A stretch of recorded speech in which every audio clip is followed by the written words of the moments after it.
Hi, we are students from the University of Texas at Dallas who represent the nonprofit organization Brain Exercise Initiative, or BEI. All across the country, we work with residents' homes and strive to use simple math and reading exercises that help improve cognitive processes inside the brain. Momentarily, a couple of volunteers will be instructing you throughout the exercises. Have fun and good luck!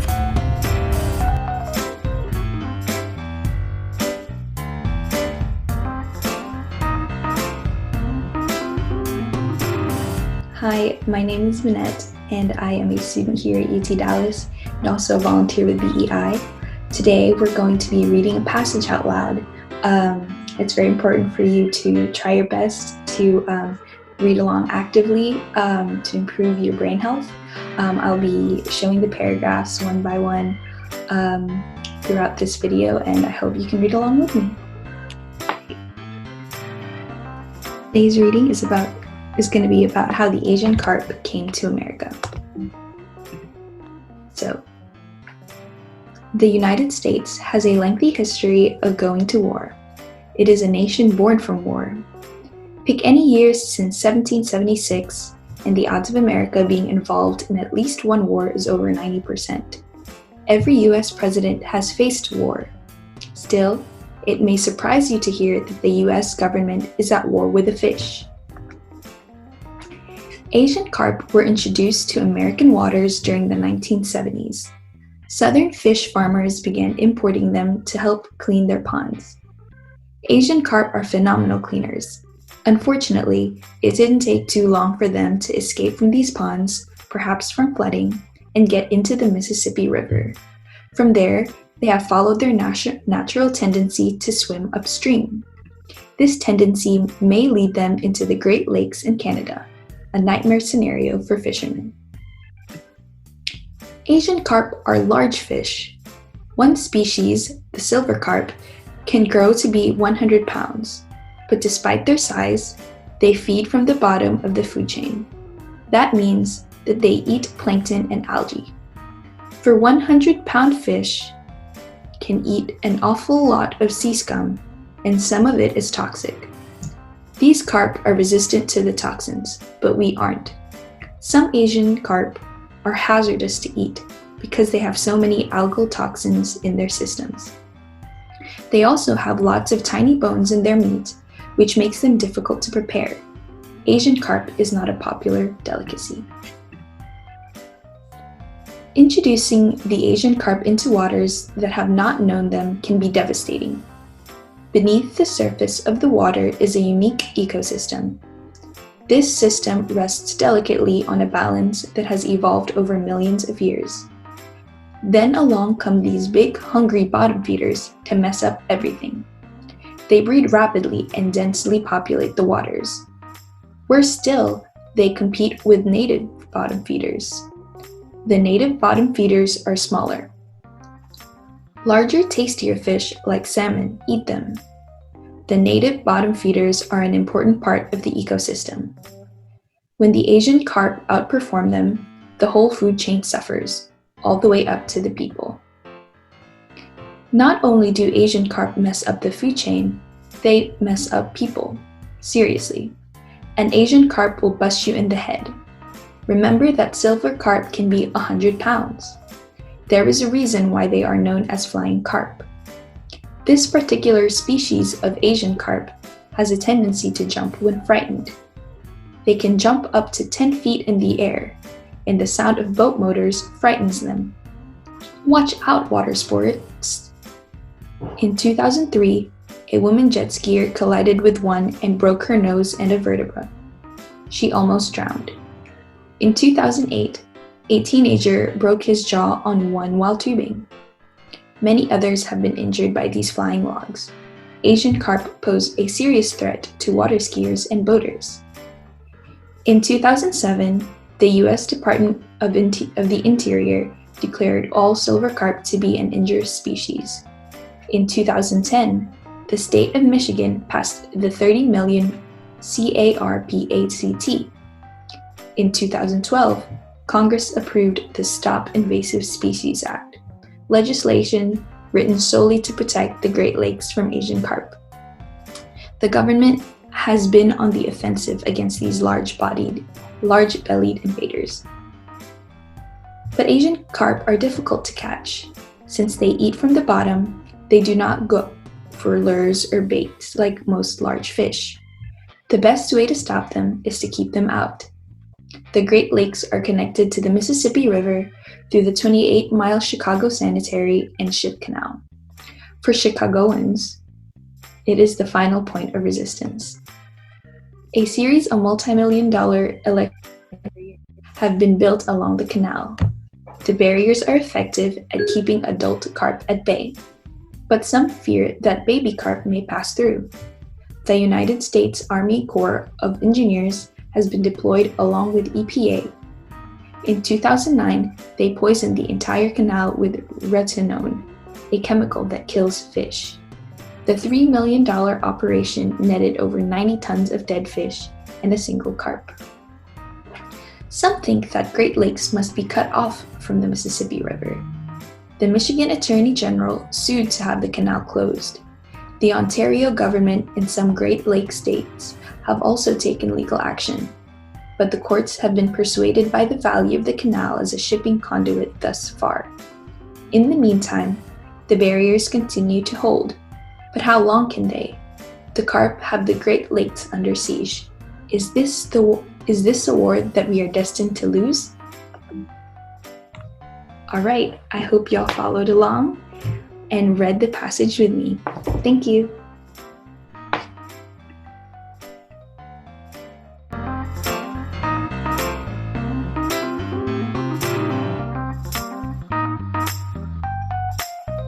Hello, my name is Sweta, and I'm a student at the University of Texas at Dallas. Today I will be asking you math problems to improve your brain health, and you will have around 5 seconds to answer each question. It is very important that you try your best to answer every question as fast as possible in order to engage your brain. Let's begin! So I will be reading math problems, which can involve multiplication, division, addition, and subtraction. And if you have a sheet of paper, you can write your answer, or you can just say it out loud. 12 minus 9. 13 plus 5. 3 plus 4. 6 plus 9. 12 times 3. 2 divided by 2. 5 times 4. 2 times 8. 13 times 3. 36 divided by 6. 1 times 3. 25 divided by 5. 25 minus 21. 12 minus 9.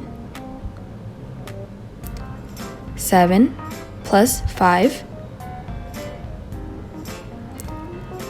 15 plus 15. 72 divided by 9. 27 divided by 3. 15 plus 5. 67 minus 27. 23 divided by 1. 200 divided by 10. 35 plus 35. 3 divided by 3. 8 times 8. 22 plus 8. 15 times 3. 44 divided by 11. 12 times 4. 25 times 3. 13 times 2, 49 divided by 7, 10 plus 10, 22 plus 22, 55 divided by 11, 125 divided by 25, 25 minus 6, 36 plus 5, 15 minus 9, 27 minus 17, 23 plus 6, 32 minus 5, 14 plus 3, 27 times 2, 7 times 6, 3 times 7, 14 minus 9, 21 minus 7, 23 minus 10, 321 plus 5, 520 minus 6, and finally 2 times 36.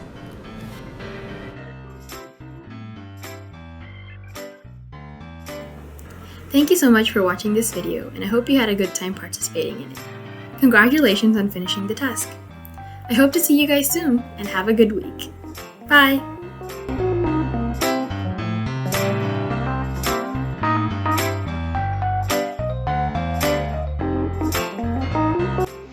Hello, my name is Rashika and I'm a sophomore at UTD and a volunteer for the BEI organization.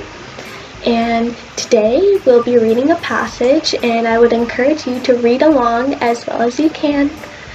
And so with that, we'll get started. Today's passage is on dolphins. There are 17 kinds of penguins in the world. They are all alike in some ways, and all cannot fly. All have dark backs and white fronts, and live in the southern hemisphere near the sea. They differ in several ways. They can be as small as 16 inches or as tall as 4 feet. They differ in the exact location they inhabit. Some live in the frigid climate of Antarctica. Others can live along the coast of forested land.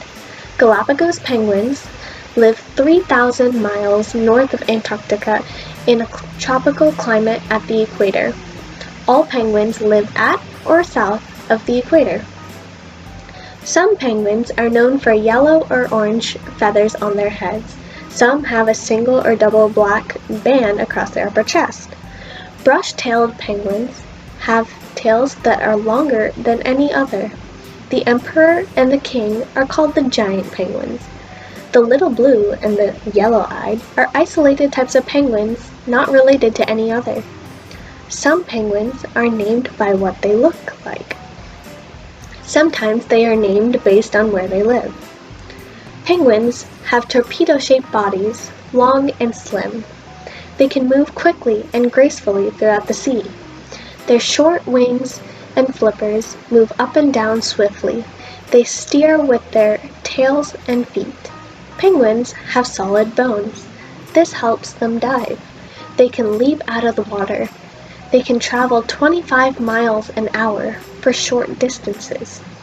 Some types of penguins may live in one area in the summer and travel a good distance for the winter.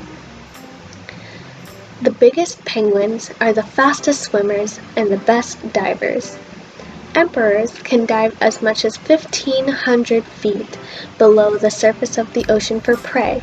The food is much closer to them. Penguins feed on fish, squid, and krill. They have no teeth. Their tongues and roofs of their mouths are covered with stiff spines which keep slippery prey inside. A penguin comes up from below to strike a school of fish. In a few minutes, a penguin can catch and eat 100 small fish or krill.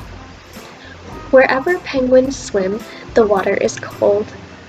Their coat of small scale-like feathers protects them from the cold. Penguins can groom themselves by taking oil from a gland at the base of their tails. With their beaks, they spread this oil all over their feathers.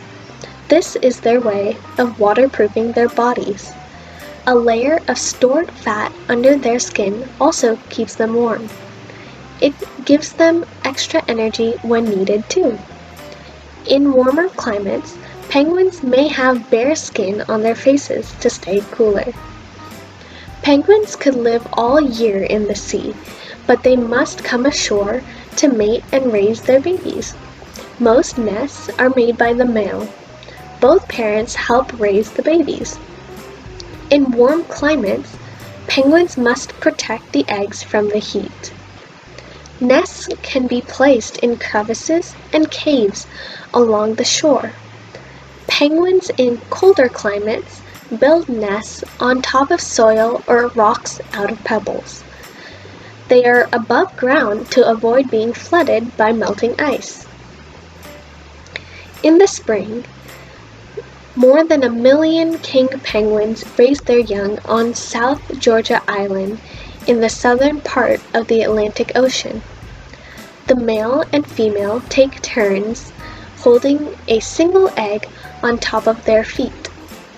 They keep it warm by holding it up to a special warm area of their belly skin called the brood patch. The other parent goes off to hunt for food. In summary, all 17 types of penguins in the world are alike in some ways. They are all flightless birds, and they all have dark backs and white fronts and live near the sea in the southern hemisphere. That's it for today. I hope you have a great day.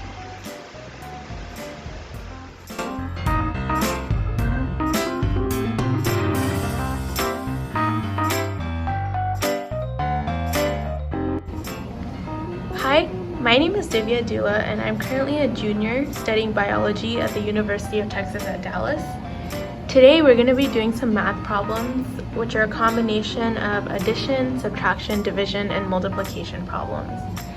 You'll have approximately 5 seconds to answer each question, and the goal of this exercise is to go as fast as you can. Here we go!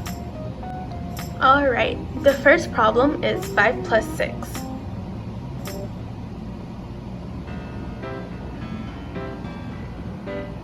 7 plus 7.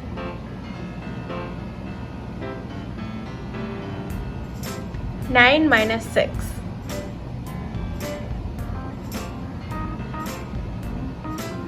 5 times 7.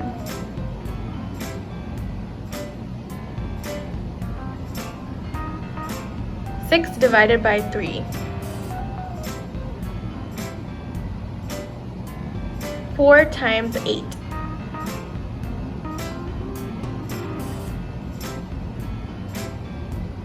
8 minus 2.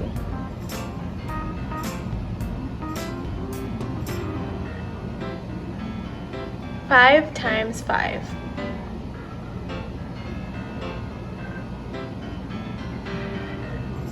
6 times 7.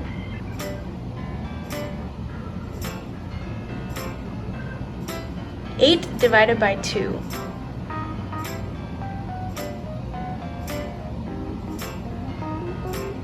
12 minus 4.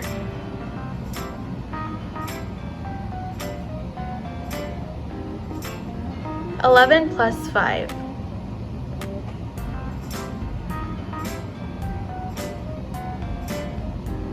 10 divided by 5.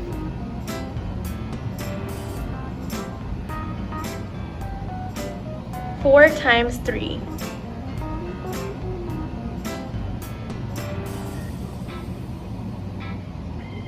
5 times 4.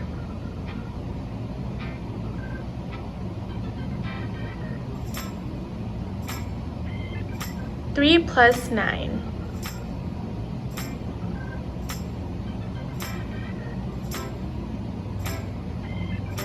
13 minus 5.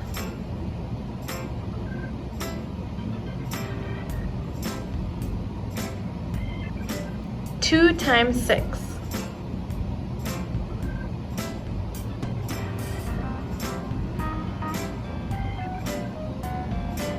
4 divided by 1.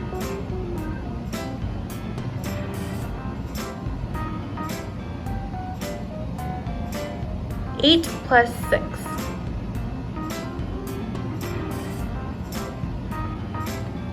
7 times 3.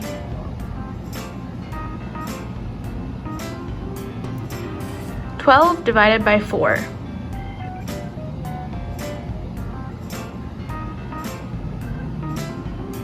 6 plus 4.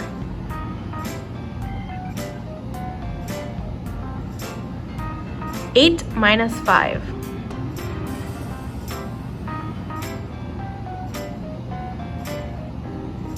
4 times 6.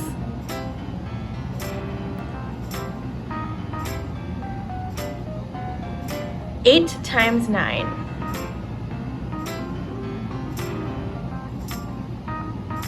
15 divided by 5.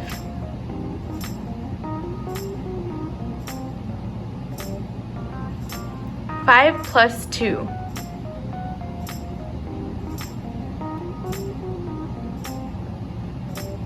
6 minus 1.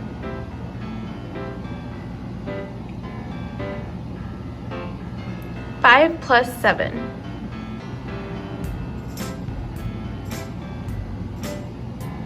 'And that's the end. Now you're finished. Great job, and I hope you had an enjoyable time doing these math problems.